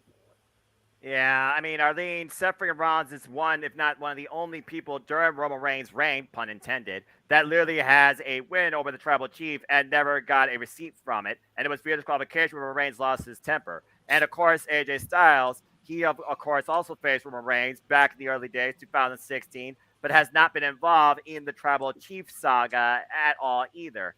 But again, when you think about both these men's legacy, both their potential, both their history, to me, it comes down to truly networking because, again, they already spewed it out that this is the Raw exclusive championship. And as far as this draft having any sort of identity, AJ's on SmackDown, Seth is on Raw. So, Arlene, what do you think as we close this thing out? I'm gonna go with Seth, and here's why. With all the segments that he's been doing, Seth, the fact that he's making a Marvel movie, there's marketing right there. First off the bat, I know my brother said like, oh, it's because he's going to be doing movies. We don't know whether he's going to be. But just think about it. If he has the title, he has to make interviews, right? And how well would it look when they introduce Seth to the Good Morning Show or whatever, Good Morning America? Here's Seth, the current WWE champion, Seth Rollins, and he's holding the title. People are like, oh, like. First, they're going to want to watch the Marvel movie to see what part he's going to play. So that's more money for Marvel. And he's advertising the championship title that he's holding. So I feel like there's that one thing. Although I do feel like AJ does deserve the title. I just don't see, like, who has he really faced that's significant enough lately since he joined the OC? Judgment Day. Well, I mean, like, but what have they been doing besides Rhea Ripley? No, significant. Most recently, they were feuding with the Viking Raiders. Then the Viking Raiders got drafted to Raw. Yeah, but besides that, I mean, like nothing. Yeah, I mean, nothing. AJ really hasn't been doing nothing. So for them to put the title on AJ, to me, wouldn't make sense. So I feel like that's why they're going to go with Seth Rollins. I don't feel like his part's that major in the movie. Once it comes time to promoting the movie, he'll probably still be holding the titles, and that's like we were talking about, like I think WrestleMania when we were talking about Money in the Bank, and maybe putting Logan Paul in there. I know a lot of people don't like that idea, and the fact that people don't like him, the fact that he's talking about Money in the Bank is gonna bring people in because they probably want to go see him get beat up. It brings viewers in. So if you put the championship title on Seth Rollins, he's gonna be talking about the title to local medias and everything like that, and talking about the movie, which brings in movie to Marvel. Simple as that. Oh, well, excuse me. All right, fine. I Superman approved that. I mean, the only other stat I would put towards this is, when was the last time Seth freaking Rollins was not on a Monday Night Raw in a capacity? I'll get on that. Thank you. Yeah, he's been basically Raw lately, and I just feel like if they're not gonna bring him to be champion, what the heck were those segments about then? If you're not gonna put the freaking title on just to push Seth. Yeah, I mean, they really need to bust back out with a Monday Night Raw with shirt. Yeah, exactly. I think besides this friggin' movie bit and these 4 little interviews, he's probably been on every Monday Night Raw you can think of. Anyway. And apparently, JJ agrees with you, Arlene, because you're not going just beyond the fact it's brand, it's marketing. Damn it, it's business marketing. Gotta get the brand name out there, marketing. Damn it. But I digress. damn y'all business talk. Go invest in the freaking stock market. Get back to me when you got your freaking stock portfolio. All right. And Actually, no, I got this belt is actually picking up where the world heavyweight title left off, right? That's what they're Like, saying. That's what they're saying, So yeah. you think about people Yeah. who held the big gold belt, Triple H, freaking Batista, Undertaker, the list goes on and on and on. So if it does continue that legacy, again, I feel there's potential with this run. We'll see. But all So right. Randy let's go ahead Orton and comes look back. at what? About What, to say, so Randy Orton comes back from and claim the title he never lost. Well, yeah, there's that, but again, it all comes out of Randy Orton not just back, but his health also comes back into play as well. I mean, because again, I don't know if he's ever going to be the same again or wrestle again. All right, let's take a look at some comments here on the Fast and Not Champions, the match Sacred. Let's fucking go. Sami Zayn pins Roman to finish the story. Should be good. Meh. Nope. Can't wait. And I see this one right here that says hashtag Statboy approve. I need to start uploading that graphic. That being said, why Statboy looks for that stat. Let's go ahead and finish this thing out and say thank you to everybody who tuned in. Let's go ahead and plug stuff and see when people can engage with us further, should they choose to. Jerry, always a pleasure, even under tired demeanor. You're always a party. You're always creative. I know you'll be making an impact tomorrow, too. Where can people connect and find you? You can find me on Twitter at Gerald_JSJ and my Facebook group Armbar, all capital ARMBAR, exclamation point. Don't forget it. We have memes. We have wrestling discussions here and there. Just a nice community, a nice small one at that. So trying to build it up a little bit more. So find us on there. They'll try to add me on Facebook like a normal person because I probably won't add you. To be fair, on Facebook, how many of those are actual bots? Just saying. Yeah. This is the internet we live in.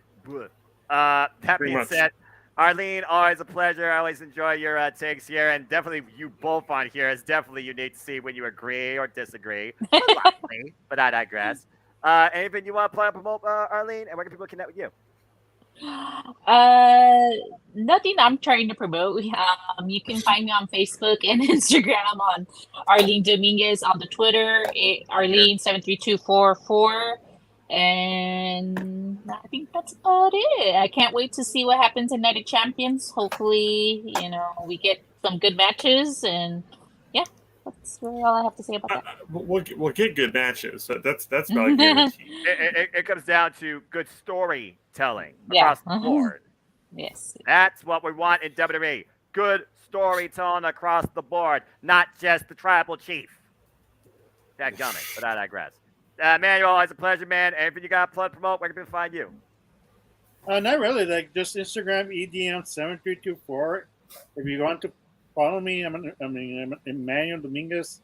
I mean but that's about it. I mean, I just do films, and that's about it. That's what I'll be doing on YouTube. Hey, I mean, again, you keep it simple.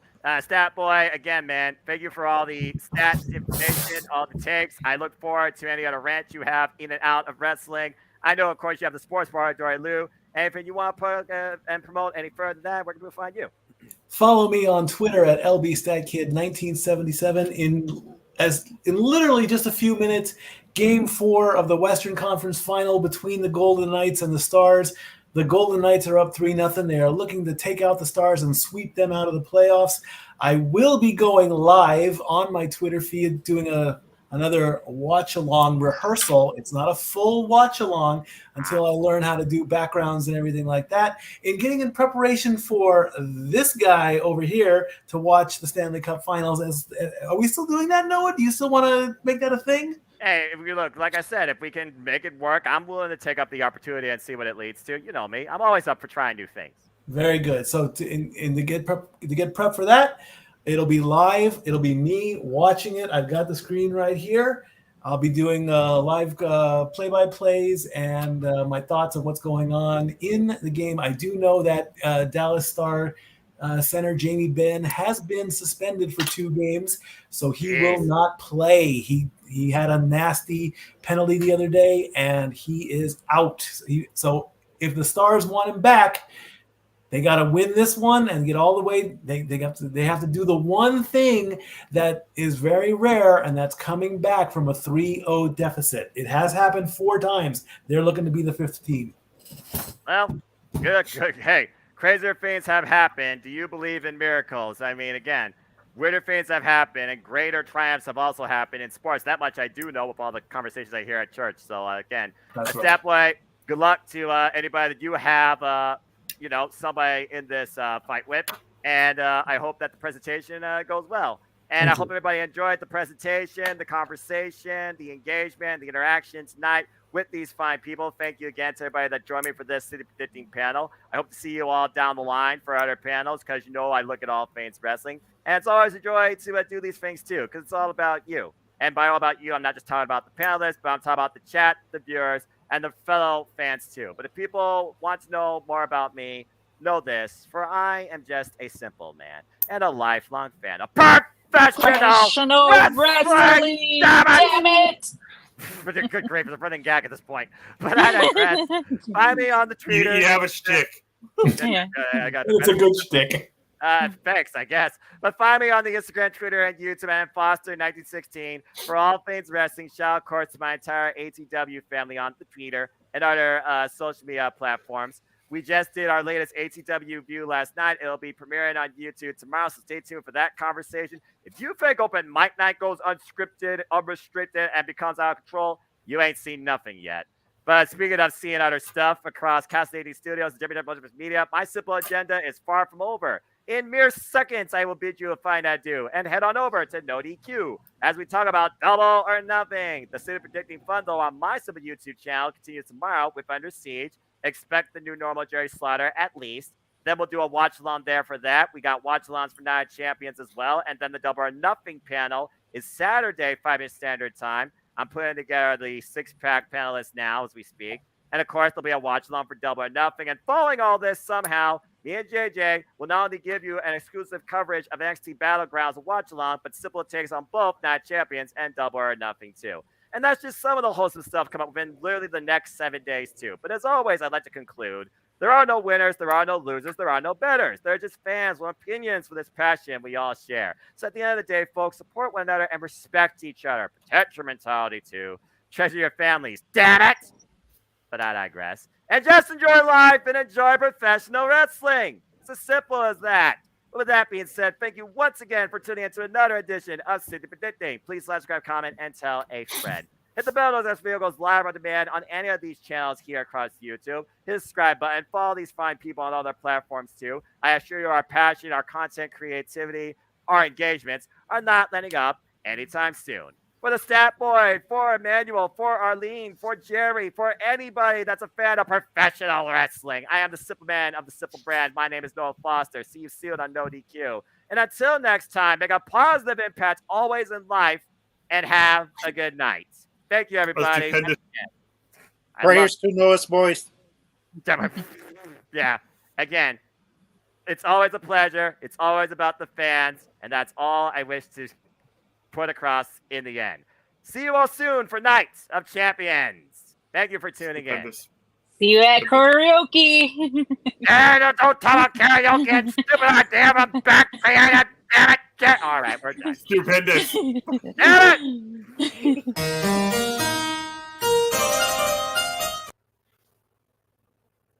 it. You made me hit the wrong damn freaking outro. Doggone it.